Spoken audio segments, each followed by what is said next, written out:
ఒకానొకప్పటి మాట ఇది. ఎంతో దూరంలో ఇద్దరు బెస్ట్ ఫ్రెండ్స్ ఉండేవారు. వారు ఇరుగు పొరుగువారు. వాళ్ళ పేర్లు కే ఇంకా గ్రెడా. కే గ్రెడాలు ఒక్కొక్క రోజు మొక్కని తమ తోటలో నాటారు. తమ ప్రేమకు గుర్తుగా నాటారు.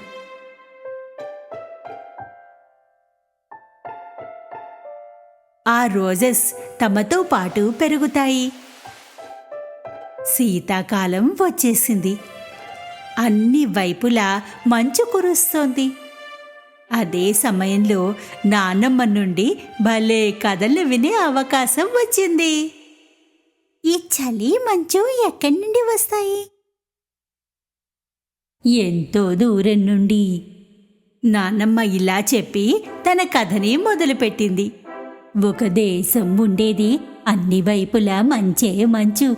అక్కడి రాణి ఒక్కతే ఉండేది తన ఐస్ క్యాసల్లో. దానిని ఆమె స్వయంగా కట్టుకుంది. ఆ స్నో క్వీన్ ఎంతో అందంగా ఉండేది, శుభ్రంగా ఉండేది, అచ్చు మంచులాగానే. అయితే స్నో క్వీన్ ఎంతో దుష్టురాలు. ఆమె ఐస్ క్యాసల్లో ఎన్నో రహస్యాల్ని దాచి ఉంచింది. తన ఐస్ మిర్రర్ కూడా ఒక మాయగల మిర్రర్. దీనిలో నుండి ఆమె ప్రపంచంలో ఎక్కడ ఏమవుతుందో అన్నీ చూడగలిగేది.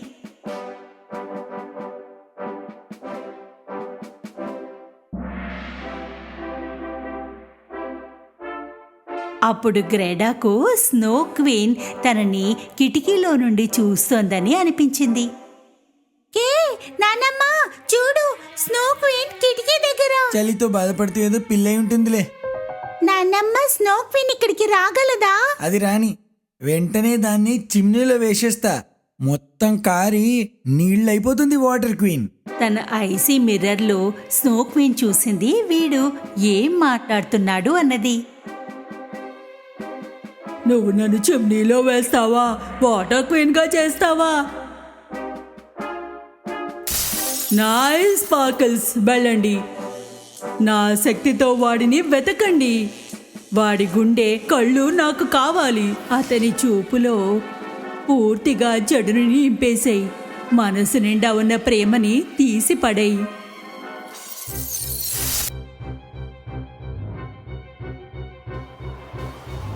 నెమ్మదిగా మంచు తుఫాను గ్రెడా ఇంటి వైపుకు వేగాన్ని అందుకుంది.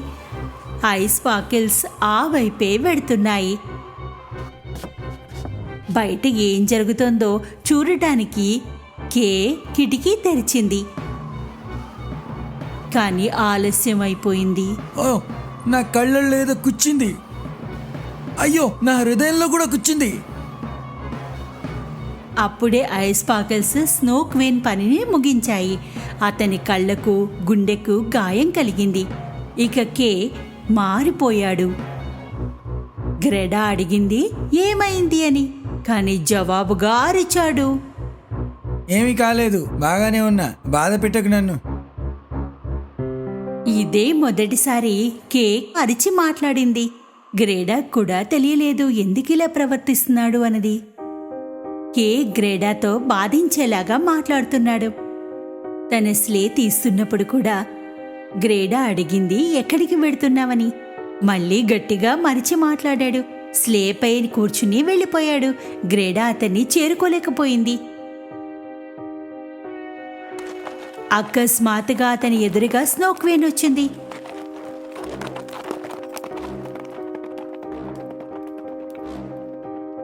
గ్రెడా ఏమీ చేయలేకపోయింది. ఎందుకంటే అతను మాయమైపోయాడు. స్నో క్వీన్ అతన్ని తన ఐస్ క్యాసల్కి తీసుకెడుతోంది. గ్రెడా కిటికీలో నుండి అతని కోసం ఎదురు చూస్తోంది. రోజులు నెలలు గడిచిపోయాయి. శీతాకాలం కూడా వెళ్ళిపోయింది. కానీ కే రాలేదు. ఏదైనా చెయ్యాలని గ్రెడా తన మిత్రుని వెతుకుతూ బయలుదేరింది. నాన్నమ్మ ఇచ్చిన అద్దం తీసుకుని బయలుదేరింది.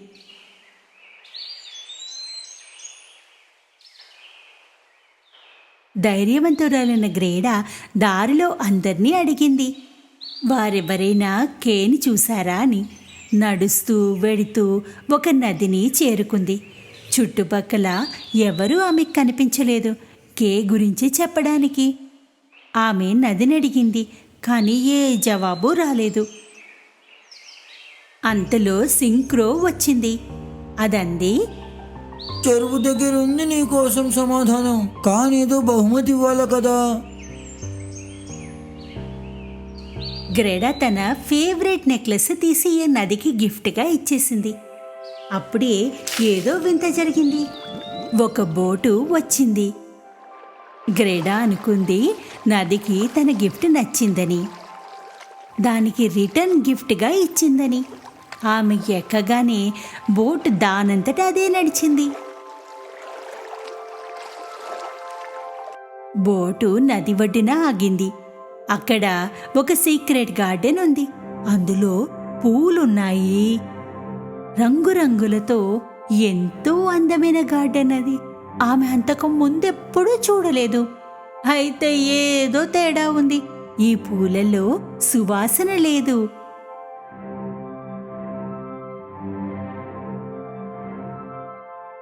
గార్డెన్కి మరోవైపు నుండి ఒక మహిళ ఆమె వైపు వస్తోంది. ఆమె గార్డెన్ ఓనర్. ఎలా ఉన్నావు చిట్టి పాప? నవ్వుతూ అడిగింది. ఉన్నట్టుండి అనిపించింది ఆ గార్డెన్లో పూలకు సువాసన మళ్ళీ వచ్చింది అని. ఐమ్ సారీ, నేను మీ పర్మిషన్ లేకుండా వచ్చేసా.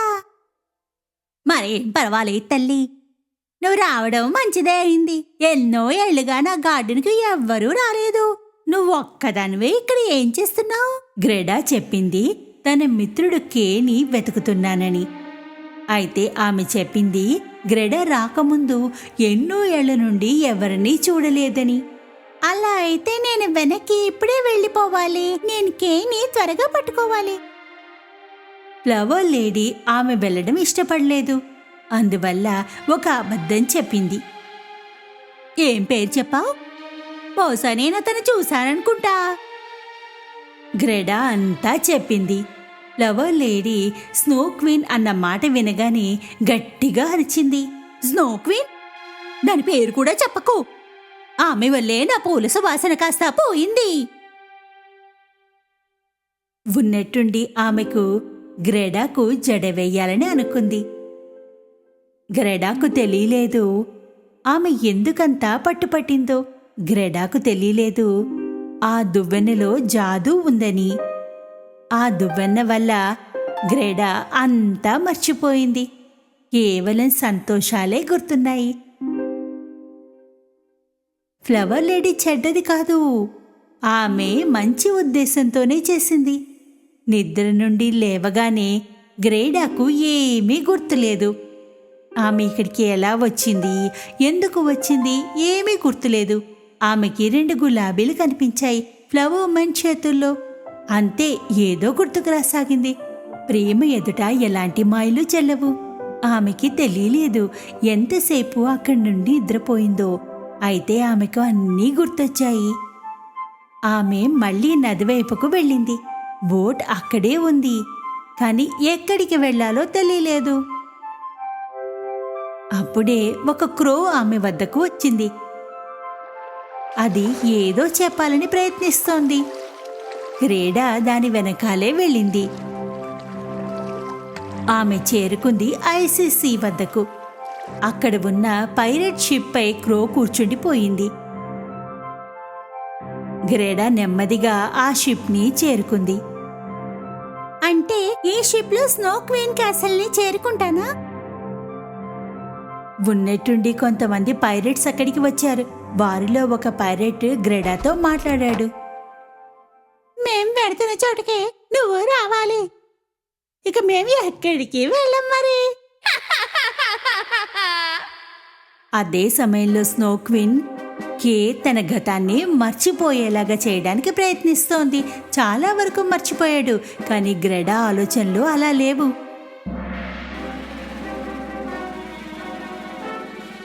త్వరలోనే నీ మనసును కూడా చల్లగా చేసేస్తా. ఇక ఏమీ గుర్తుండదు నీకు. పైరెట్ గ్రెడా నుండి కే గురించిన కథను తెలుసుకున్నాక అతను చెప్పాడు మర్చిపోమ్మని, ఎందుకంటే అతను తప్పించుకోవడం ఇంపాసిబుల్. నా బెస్ట్ ఫ్రెండ్ వాడు, నేను అతన్ని వెతికి తీరాలి. పైరెట్ గర్ల్కి ఈ మొండి పట్టు నచ్చలేదు. ఆమె తనతోనే ఉండిపోవాలని కోరుకుంటోంది, తన ఫ్రెండ్గా. కానీ గ్రెడా మొండి పట్టు కలది.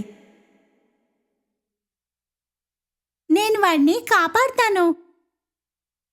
ఆమెకి మిత్రులు ఎవరూ లేరు. అందువల్ల పైరెట్ గర్ల్కి మొండితనం బాగా నచ్చింది. ఆమెకి తోడుగా ఉండిపోయింది. మర్నాడు ఆమె కోసం ఒక రెయిన్డియర్ తెచ్చింది.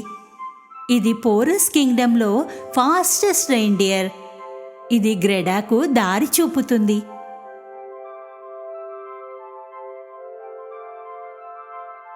ప్రామిస్, నువ్వు ఆ స్నోక్వీని పట్టుకుంటానని, నా షిప్ను కూడా కాపాడుతానని. ప్రామిస్, నేను తప్పకుండా వెనక్కి వస్తాను.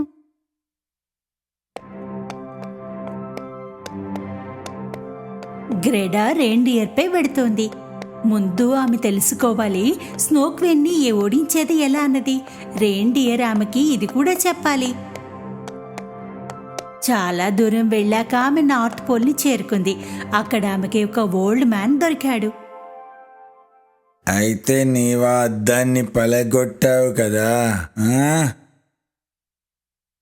గ్రెడాకి అర్థం కాలేదు అతనికి మిర్రర్ గురించి ఎలా తెలిసిందో. అయితే ఆమెకి తెలిసింది తను సరైన చోటికే వచ్చిందని. ఆమె అతనికి మిర్రర్ని చూపింది. నేను స్నోక్వీన్ని దీంతో ఓడించగలనా? ఇదైతే మంత్రపు అద్దం. దీంట్లో నిజమే కనిపిస్తుంది. నిజం మాత్రమే. ఎక్కడ నిజం దాగున్నా ఇక్కడ ఖచ్చితంగా కనిపిస్తుంది. ప్రేమని మించిన స్ట్రాంగ్ మరొకటి లేదు. అందువల్ల అసలైన శక్తి మనందరిలోనూ ఉంది, ప్రేమ శక్తి. ఇదే కాకుండా గ్రెడాకు తెలిసింది స్నోక్వీన్ ఎవరన్నది. ఒకవేళ ఇది నిజాన్ని చూపితే ఆమెను ఓడించగలదు కూడా. ఎందుకంటే మునుపు కూడా స్నోక్వీన్ చాలా మంచి పిల్ల, ప్రేమతో నిండి ఉండేది. ఎక్కడ తాకినా పూలు పూస్తుండేవి. ఆమె నవ్వులో సూర్యుని కాంతి ఉండేది. ఆమె ఎంతో సంతోషంగా ఉండేది. ఆమె పేరు లైలా. అయితే అందరూ అనుకునేవారు ఆమె మంత్రగత్తె అని. అందువల్ల ఆమెతో ఎవరూ ఆడేవారు కాదు, మాట్లాడేవారు కాదు. ఒంటరితనం ఆమె సంతోషాల్ని తీసేసుకుంది. ఆమెకు తన చుట్టుపక్కల అందరి పట్ల ద్వేషం ఏర్పడింది. ఒకరోజు ఓ విష్ కోరుకుంది. నన్నెవరు బాధపడతారో వాళ్ళు ఐస్ అయిపోవాలి. తర్వాత తన ఐస్ క్యాసెల్ని నిర్మించింది. అందరికీ దూరంగా, ఒంటరిగా, సంతోషాలకు దూరంగా గ్రెడా స్నో క్యాసెల్ని చేరుకుంది. అక్కడ ఆమె కేని చూసింది. ఐస్ స్కల్ప్చర్ని తయారు చేస్తున్నాడు. చివరికి నువ్వు దొరికిపోయావు. నువ్వు నన్ను మర్చిపోయావా? నేను గ్రెడా. కే గ్రెడా వైపు చూశాడు, కానీ గుర్తుపట్టలేదు. నన్ను బాధించే వారందరి మనసు కూడా ఐస్గా అయిపోవాలి. గ్రెడా ఆమె మాటల్ని లెక్క చేయలేదు. వదిలేయ్, వాడు నా సొంతం. నేను నిన్ను కూడా ఐస్ చేసేస్తాను. నువ్వు అలా చెయ్యొద్దు. I love you. అతనికి గుర్తొచ్చేసింది. గ్రెడా, నాకు గుర్తుకొచ్చింది. కోపంతో స్నో క్వీన్ తన వాన్ని వేగంగా తిప్పింది. అందులోంచి వచ్చింది ప్రమాదకరమైన కర్స్ ఆఫ్ ఐస్. అప్పుడు గ్రెడా తన మిర్రర్ని తీసింది. ఆ కర్స్ దాన్ని తాకి మాయమైపోయింది. స్నో క్వీన్ గ్రెడా మిర్రర్లో చూసింది. ఆమెకి ఏదో వింతగా కనిపించింది, ఎందుకంటే ఆమెకి అందులో తన లైలా ముఖం కనిపించింది. ఉన్నట్టుండి స్నో క్వీన్ తన అందమైన రూపంలోకి మారిపోయింది. ఆమె లైలాగా మారిపోయింది.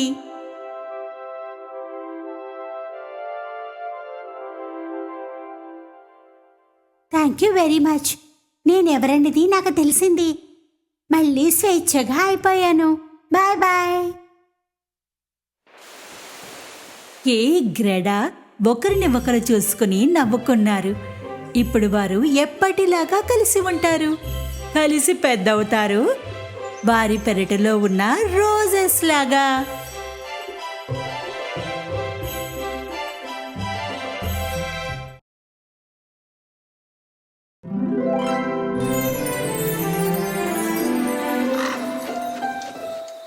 ఎన్నో ఏళ్ల క్రితం ఒక కింగ్డమ్ ఉండేది. సంతోషాలతో నిండి ఉన్న కింగ్డమ్ అది. ఈ కింగ్డమ్ రాజు రాణులకు ఒకటే కోరిక, వారికి ఒక బిడ్డ కావాలని. కింగ్ అండ్ క్వీన్ ఎంతో దయగలవారు. అందుకే వారికి పూర్తి నమ్మకం దేవుడు వారి కోరికని తప్పక తీరుస్తాడని. కొద్ది కాలంలోనే వారి కోరిక పూర్తయింది. వారి జీవితంలో ఒక అందమైన కూతురు వచ్చింది. పిల్ల ముఖంలో సూర్యుని వెలుగు వంటి మెరుపు ఉంది. అందువల్ల వాళ్ళు ఆమెకి పేరు పెట్టారు ప్రిన్సెస్ అరోరా, అంటే మెరుపు. తమ సంతోషం అందరితో పంచుకోవడానికి వాళ్ళు ఒక పార్టీ ఇచ్చారు. పార్టీకి అందరినీ పిలిచారు. దట్టమైన అడవుల్లో ఉండే పరీలని కూడా. కింగ్ అండ్ క్వీన్తో ఒక పొరపాటు జరిగింది. ఒక పరిని పిలవడం వాళ్ళు మర్చిపోయారు. మొత్తం కింగ్డమ్ నుండి అందరూ వచ్చారు. చుట్టుపక్కల ఉన్న కింగ్స్ అండ్ క్వీన్స్ కూడా ప్రిన్సెస్ అరోరాకు గిఫ్ట్ ఇవ్వడానికి వచ్చారు. ఆ తర్వాతి వంతు వచ్చింది ఆ 12 మంది పరీలకు. వాళ్ళు అరోరాకు ఎంతో ఎక్స్క్లూజివ్ గిఫ్ట్స్ ఇచ్చారు. తమ మ్యాజిక్ వాండ్తో ఆమె ప్రతి కోరిక తీరేలా వరం ఇచ్చారు. చివరికి 3 పరీలు మాత్రమే మిగిలారు. ప్రపంచంలో అన్ని సంతోషాలతో నీ జీవితం నిండి ఉండాలి. నువ్వెప్పుడూ సంతోషంగా ఉంటావు. బాధ అన్నది నీ చుట్టుపక్కలకు రాదు.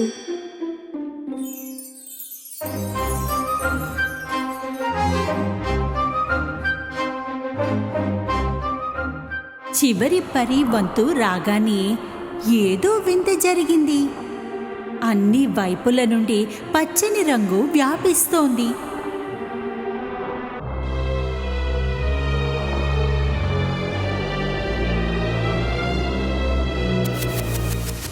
ఆ పొగ నుండి వచ్చింది ఒక నల్లని పరి.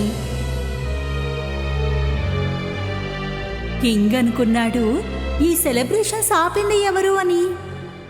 3 పరీలు చెప్పారు, ఈమె కఠినమైన మనసున్న నల్లని పరి అని. మహారాజా, మీ సంతోషాలను పంచుకోవడానికి అందరినీ పిలిచారు. ఈ కింగ్డమ్ లో ప్రతి ఒక్కరిని, బయట నుండి మిత్రుల్ని కూడా పిలిచారు. పరీలని పిలిచారు, కానీ నన్నెందుకు పిలవలేదు? కింగ్ నల్లని పరిని క్షమించమని అడిగాడు. మహారాజా, ఇప్పుడు నేను వచ్చాను కదా, బిడ్డకు బహుమతినివ్వకుండా ఎలా వెళ్తాను?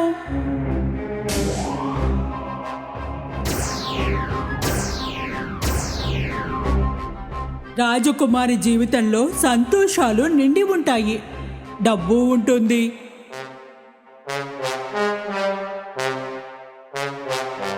కానీ ఆమె 16వ పుట్టినరోజు నాడు సూర్యాస్తమయం అయ్యేలోగా ఒక సూది గుచ్చుకుంటుంది. దాంతో ఆమె మరణిస్తుంది. ఈ దుష్టుణ్ణి పట్టుకోండి. కింగ్ గట్టిగా అరిచాడు, కానీ నల్లని పరి నవ్వుతూ మాయమైపోయింది.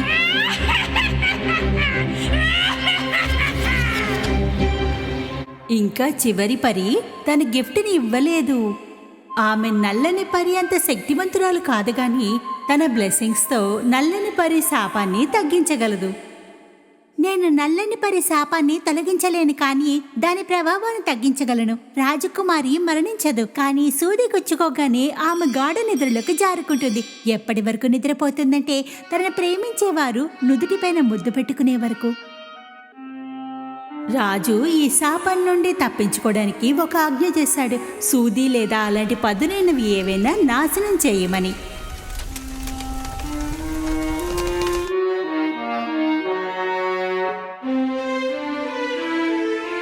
పరిల ఆశీర్వాదం వల్ల ప్రిన్సెస్ అరోరా అందంగా పెరుగుతోంది. ఒకరోజు రాజు ఆదేశించాడు 3 పరీలకు అరోరాని కాపాడమని. ఇది కాస్త కష్టమైన పనే, ఎందుకంటే అరోరా ఎవరి చేతికి అందేది కాదు. అయితే వారి సాయంతో అరోరా ఎంతో అందంగా తయారవుతోంది. చూస్తుండగానే ప్రిన్సెస్ అరోరాకు 16వ పుట్టినరోజు వచ్చింది. సూర్యాస్తమయం అయ్యేలోగా పరి ఇచ్చిన శాపం నిజం కానుంది. రాజు రాణి అన్నీ చేశారు దాంతో అలా జరగకూడదు అని. కానీ వారి చేతులు అన్నీ ఎక్కడున్నాయి?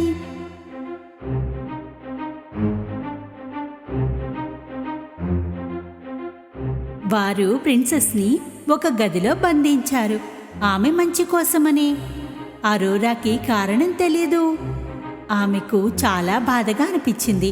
ఉన్నట్టుండి ఒక తలుపు అక్కడ ప్రత్యక్షమైంది. ఇక అరోరాని తన వైపుకు ఆకర్షించింది.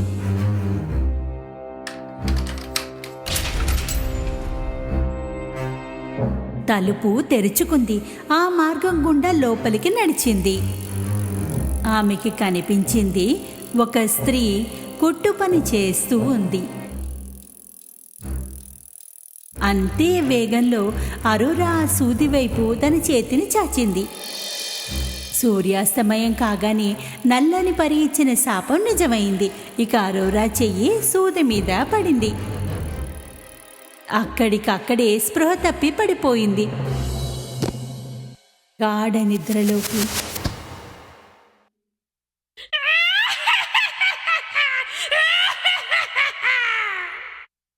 నల్లని పరి శాపం ఎన్ని ప్రయత్నాలు చేసినా తప్పించుకోలేకపోయారు. ఆమెకి అందమైన బట్టలు వేసి పూల మంచంపై పడుకోబెట్టారు. అప్పటి నుండి అరోరాని స్లీపింగ్ బ్యూటీ అన్నారు. రాజు రాణి అరోరా ఎలాంటి ఇబ్బంది పాలు కాకూడదని తలిచారు. అందువల్ల వారు అందరినీ నిద్రపోమ్మని ఆదేశించారు. ప్రిన్సెస్కు మెలకువ వచ్చే వరకు.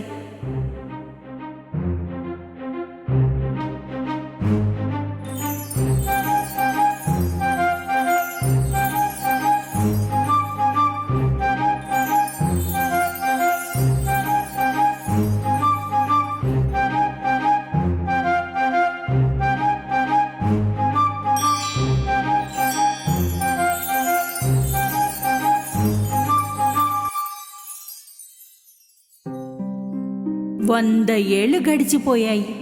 ఒకరోజు ఒక హ్యాండ్సమ్ ప్రిన్స్ అక్కడి నుండి వెడుతున్నాడు. అప్పుడు అతనికి ఆ మహలు కనిపించింది. దాని ఎదురుగా ఎన్నో చెట్లు, ఎన్నో మొక్కలు పెరిగిపోయాయి. సిపాయిలు ఆ మహలు మరియు స్లీపింగ్ బ్యూటీ గురించి చెప్పారు. ప్రిన్స్కి ఇదెంతో ఆసక్తిగా అనిపించింది. అతను లోపలికి వెళ్ళాలని నిర్ణయించుకున్నాడు. చెట్లు, ముళ్ళు ఎంత పెద్దగా ఉన్నాయంటే ప్రిన్స్ వాటిని కోస్తూ కోస్తూ మార్గాన్ని ఏర్పరచుకున్నాడు. చివరికి తలుపు వద్దకు చేరుకున్నాక ఇద్దరు గార్డ్స్ నిద్రపోతూ కనిపించారు. తలుపు తోస్తూ లోపలికి చూస్తూనే అతను ఆశ్చర్యపోయాడు. ప్రతి చోట అందరూ నిద్రపోతున్నారు. ముందుగా వెడుతూ రాజు గదిని చేరుకున్నాడు. రాజు రాణి కూడా తమ సోఫాలో నిద్రపోతున్నారు. ఇక సగం తెరిచి ఉన్న తలుపు లోపలికి అతను వెతుకుతున్నది కనిపించింది. స్లీపింగ్ బ్యూటీ ఆమె ఒక పువ్వుల మంచంపై గాఢమైన నిద్రపోతోంది. ప్రిన్స్ అక్కడికి దగ్గరగా వచ్చి కూర్చున్నాడు. ప్రిన్సెస్ చెవుల్లో చెప్పాడు, అయితే నీవేనా స్లీపింగ్ బ్యూటీ? చాలా అందంగా ఉన్నావు. అతను ఆమె నుదుటిపై ముద్దు పెట్టుకున్నాడు. అప్పుడు ప్రిన్సెస్ కళ్ళు తెరిచింది. తన ఎదురుగా ఉన్న ఒక హ్యాండ్సమ్ ప్రిన్స్ని చూసింది. ఆమెకు మెలకువ రాగానే క్యాసల్లో అందరూ లేచారు తమ 100 ఏళ్ల నిద్ర నుండి. రాజు రాణికి నమ్మకమే కుదరలేదు. వాళ్ళు పరిగెత్తి ప్రిన్సెస్ గదిలోకి వెళ్లారు. వాళ్ళ కూతురు ఎదురుగా కనిపించగానే వారి సంతోషానికి హద్దులే లేవు. ప్రిన్సెస్తో పెళ్లి ప్రస్తావన తెచ్చాడు. ప్రిన్సెస్ సంతోషంగా ఒప్పుకుంది. రాజు కూడా ఇది విని ఎంతో సంతోషించాడు. ఎంతో ఘనంగా వారి పెళ్లి జరిగింది. వారు ఎప్పటికీ సంతోషంగా ఉన్నారు.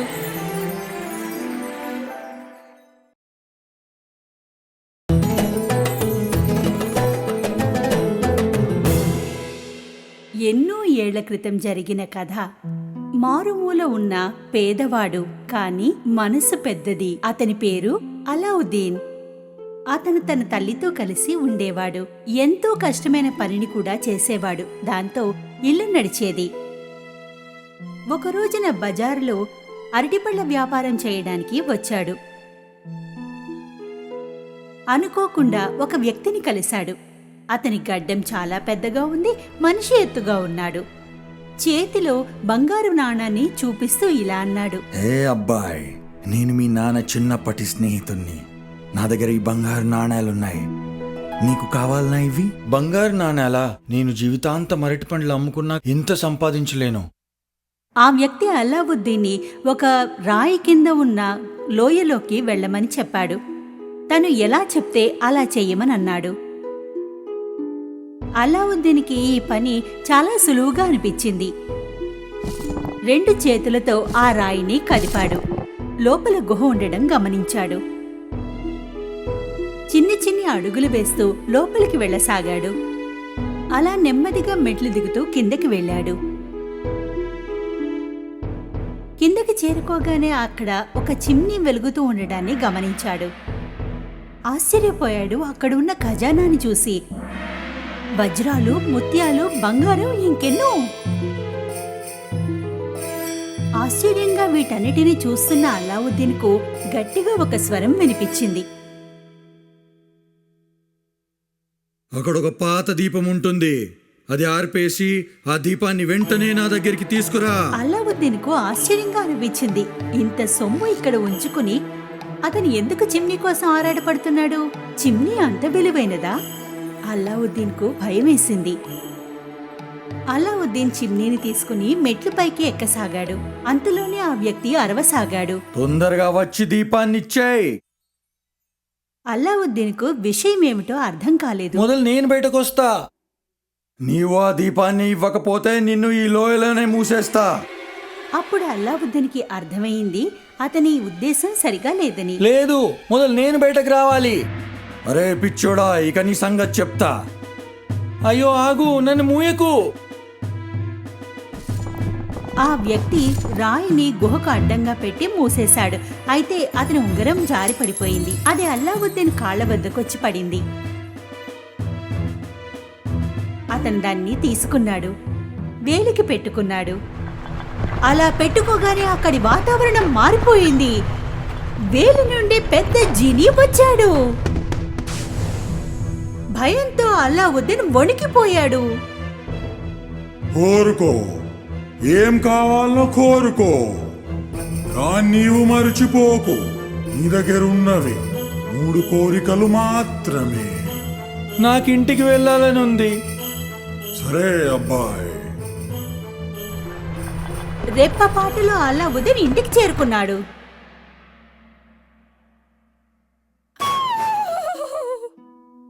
అలావుద్దీన్ని చూసి తల్లి గట్టిగా అరిచింది. అలావుద్దీన్ మొత్తం కథని తన తల్లికి వివరించాడు. అక్కడ వ్యక్తి, గుహ, ఆ ఖజానా, ఈ చిమ్నీ గురించి చెప్పాడు. అలావుద్దీన్ చిమ్నీ పైన ఉన్న దుమ్ముని దులపసాగాడు. అనుకోకుండా పెద్ద పొగ రాసాగింది. మొత్తం గదంతా నిండిపోయింది. అందులో నుండి జీనీ వచ్చాడు.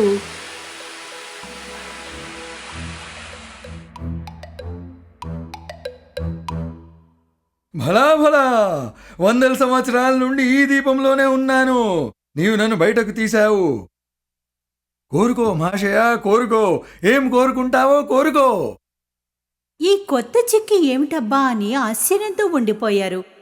అలావుద్దీన్ చూస్తుండిపోయాడు. జీనీ మళ్ళీ చెప్పాడు, కోరుకో అబ్బాయ్, ఏం కావాలనో కోరుకో. సరే మరి, మా కోసం మంచి భోజనం మరియు పేయ పదార్థాలు తెచ్చిపెట్టు. ఉన్నట్టుండి అక్కడ పెద్ద టేబుల్ వచ్చింది. దానిపైన సువాసనలతో భోజనం నిండుగా ఉంది. తాగడానికి భోజనము, పళ్ళు, పేస్ట్రీలు ఉన్నాయి. అప్పటి నుండి అలావుద్దీన్ వాళ్ళమ్మ ఏది కోరితే అది జీనీ తీసుకుని రాసాగాడు. వాళ్ళెంతో సంతోషంగా విలాసవంతంగా ఉండసాగారు. అలా కొంతకాలం గడిచింది.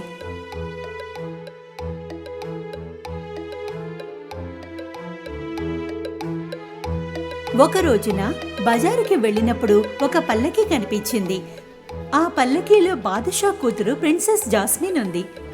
అల్లావుద్దీన్ ఆమె ముఖాన్ని చూశాడు, ప్రేమలో పడ్డాడు. ఆ విషయాన్ని తల్లికి వెళ్లి చెప్పాడు.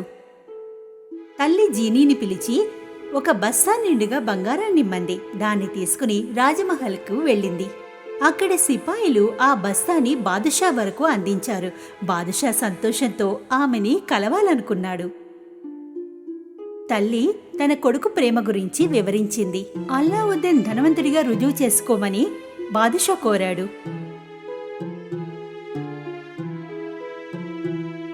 మీ అబ్బాయికి నా అల్లుడు కావాలనుకుంటే అతనికి చెప్పు, 40 సేవకుల చేతుల్లో 40 వజ్ర వైడూర్యాల బంగారముతో నిండి ఉన్న పెట్టెలు 40 రక్షక భటుల రక్షణలో పంపించమని చెప్పు.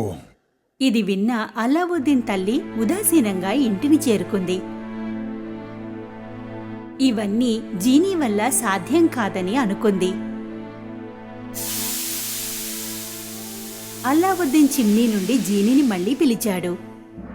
జీనీ వచ్చింది. అరే, ఏం కోరుతారో కోరండి మహాశయ. అల్లావుద్దీన్ బాదుషా చెప్పిన కోరికల్ని చెప్పాడు. జీనీ 3 సార్లు చప్పట్లు కొట్టింది. అప్పటికప్పుడు ఖజానాను తీసుకుని వస్తున్న 40 మంది నౌకర్లు, 40 మంది సిపాయిలు ఎదురుగా నిలిచారు. బాదుషా అడిగినవన్నీ తిరిగి తెచ్చినందుకు సంతోషించాడు. బాదుషా అనుకున్నాడు, ఇతని వద్ద ఇంకెంత డబ్బుందో అని. నా కూతురు ఒక రాజభవనంలో ఉండాలని నా కోరిక. అది ఇవ్వగలిగితే మాత్రమే పెళ్లి గురించి ఆలోచించు. అల్లావుద్దీన్ బాదుషా చెప్పిన కోరికల్ని జీనీకి చెప్పాడు. జీనీ మళ్ళీ 3 సార్లు చప్పట్లు కొట్టింది. అప్పుడు అల్లావుద్దీన్ తన కళ్ళని నమ్మలేకపోయాడు. ఒక పెద్ద విలాసవంతమైన మహల్ ఎదురుగా కనిపించింది. అల్లావుద్దీన్ నమ్మలేకపోతున్నాడు. బాదుషా అనుకున్నాడు అల్లావుద్దీన్ కంటే ధనవంతుడు మరెక్కడా ఉండడని. వాళ్ల వివాహాన్ని హుందాగా జరిపించాడు. 3 రోజుల పాటు సంబరాలు జరిగాయి. అల్లావుద్దీన్ యొక్క అదృష్టము, అతని ధనవంతుడు అవ్వడము అందరికీ తెలిసింది. అయితే అల్లావుద్దీన్ వాళ్ళమ్మ జాస్మిన్కు జీనీ గురించి ఏమీ చెప్పలేదు. ఒక రోజున అల్లావుద్దీన్ మహల్ వద్దకు ఒక వ్యక్తి వచ్చాడు. వినండి, వినండి, నేను అన్ని పాత దీపాలు తీసుకొని కొత్త దీపాలు ఇస్తాను. ప్రతి పాత దీపం తీసుకుంటాను. జాస్మిన్ ఈ మాటల్ని వింది. తను అనుకుంది పాత చిమ్నీని ఇచ్చి బదులుగా కొత్త చిమ్నీని తీసుకుంటే అల్లావుద్దీన్ ఎంతో సంతోషిస్తాడని అనుకుంది. ఆమె ఆ పాత చిమ్నీని ఇచ్చి కొత్త చిమ్నీని తీసుకుంది. ఆ వ్యక్తి మరెవరో కాదు, ప్రారంభంలో అల్లావుద్దీన్ గుహలో బంధించిన వ్యక్తి. అతని చిమ్నీని దొరకగానే జీనీని పిలిచి జాస్మిన్తో పాటు ఆ మహల్ని కూడా తనకిమ్మని కోరాడు. అల్లావుద్దీన్ సాయంత్రం తిరిగి వచ్చినప్పుడు తన మహల్ అక్కడ కనిపించలేదు. జరగకూడదేదో జరిగిందని తెలుసుకున్నాడు. అతను పాత ఇంటికి వెనక్కి వెళ్ళాడు. గుహలో దొరికిన ఉంగరాన్ని వెతికాడు. వెంటనే దాని వేలికి తొడుక్కోగానే పెద్ద జీవ్ మళ్ళీ ప్రత్యక్షమయ్యాడు. కోరుకో, ఏం కావాలో కోరుకో, కానీ మర్చిపోకు, మిగిలినవి 2 కోరికలు మాత్రమే. అయితే మరి నన్ను జాస్మిన్ దగ్గరికి తీసుకెళ్ళు. ఉన్నట్టుండి అతను మహల్కి చేరుకున్నాడు. ఎవరూ తన్ను చూడకుండా ఉండేలా ఒక పక్కన దాక్కున్నాడు. అతని భార్య జాస్మిన్ ఆ వ్యక్తికి సేవలు చేస్తోంది. అతని పక్కనే చిమ్నీ ఉండడం కూడా గమనించాడు. ఎవరికీ కనిపించకుండా అల్లావుద్దీన్ ఆ ఉంగరాన్ని మళ్లీ వేలికి తొడుక్కున్నాడు. పెద్ద జీవ్ మళ్లీ ప్రత్యక్షమయ్యాడు. కోరుకో, ఏం కావాలో కోరుకో, కానీ మర్చిపోకు, మిగిలింది కేవలం ఒకటే కోరిక. అయితే మరి వెంటనే ఆ దుష్టుణ్ణి గాఢ నిద్రలోకి తోలేయి. క్షణాల్లో పరిగెత్తుకుని జాస్మిన్ వద్దకు చేరుకున్నాడు. ఆ వ్యక్తిని చూసి జాస్మిన్ చాలా భయంతో ఉంది. అల్లావుద్దీన్ని చూసి ఎంతో సంతోషించింది. అల్లావుద్దీన్ జాస్మిన్కు మొదట్నుంచి జరిగింది వివరించాడు. జాస్మిన్ ఆశ్చర్యంతో వింది. అల్లావుద్దీన్ మళ్లీ చిమ్నీని రుద్దగానే పెద్ద జీని బయటికి వచ్చింది.